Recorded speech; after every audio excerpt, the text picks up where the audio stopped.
Hello Dhatri creations. మీకు ఈవేళ ఆనాటి మినుముల కూర తయారీ విధానం చూపిస్తానండి.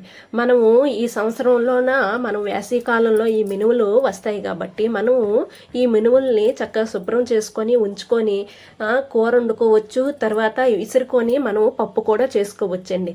అలాగా మనం ఈ మినుముల కూర చాలామందికి ఇష్టమండి. దీన్ని మనం చక్కగా ఏరుకొని చక్కగా వేపుకోవాలండి. వేగిన తర్వాత అవి చక్కగా కడుక్కొని మనం కుక్కర్లో వేసుకొని 10 విజిల్ కొట్టించాలండి.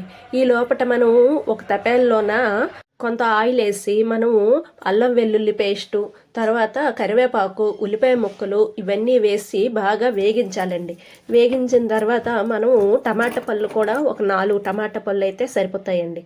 ఆ 4 టమాటా పళ్ళు ముక్కలు కూడా వేసుకొని చక్కగా వేగించాలి. వేగిన తర్వాత మనము ఉప్పు, పసుపు, కారం కూడా వేసుకోవాలండి. వేసిన తర్వాత అవి వేగాలి. చక్కగా వేగితే మనకి ఆ గ్రేవీ అనేది వస్తుందండి. మనము వంకాయలు కూడా ఒక 3 వంకాయలు కోసుకొని పక్కన ఉంచుకోవాలండి. ఆ 3 వంకాయలు కూడా కోసి మనం వేగుతున్న ఆ మిశ్రమంలో వేసివ్వాలి. వేసి చక్కగా అవి కూడా వేగనివ్వాలండి.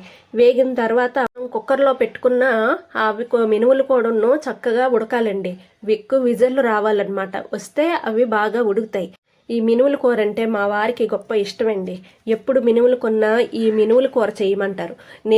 ఎప్పుడూ మర్చిపోయి నేను మాత్రం మినుములు మొత్తం విసిరేస్తానండి. ఎప్పుడూ మర్చిపోవడమే.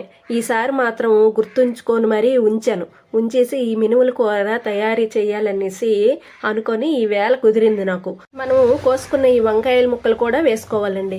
చాలా మంది మామిడికాయ కూడా వేస్తారు. ప్రస్తుతానికి మామిడికాయలు నాకు దొరకలేదు అనుకోండి. ఈ వంకాయ ముక్కలు మాత్రము చక్కగా వేగాలండి. వేగిన తర్వాత మనము ముందుగానే కుక్కర్లో పెట్టుకున్నాం కదండి, అది కూడా ఉడికిందో లేదో చూసుకోవాలి, చెక్ చేసుకోవాలి. లేకపోతే అది ఉడకదు సరిగ్గా. అవి చెక్ చేసుకున్న తర్వాత ఉడకకపోతే మళ్ళీ విజిల్ కుట్టించాలన్నమాట. ఈ లోపల ఈ కర్రీ అడ్డితే తయారవుతుంది. వీటికి గరం మసాలా గట్టా వేయకూడదండి. ఓన్లీ ప్లెయిన్గా అల్లం వెల్లుల్లి పేస్ట్తోనే చక్కగా ఈ ఫ్లేవర్ అనేది వీటికి వస్తుంది అనమాట. మనం ఉడికించిన మినుములు ఇగోటండి ఇలాగా ఉడకాలన్నమాట. ఇలాగే ఉడికినవి వాటిలోన వేసి 4 మూలలు కలపాలండి. కలిపిన తర్వాత వాటికున్న నీళ్లు ఉంటే పర్వాలేదు, లేకపోతే చిన్న గ్లాసు నీళ్ళు వేసుకోవాలి. వేసుకొని మళ్ళీ ఈ కూర ఆ మినుములు కలిసినట్టుగా చక్కగా ఉడికించాలండి.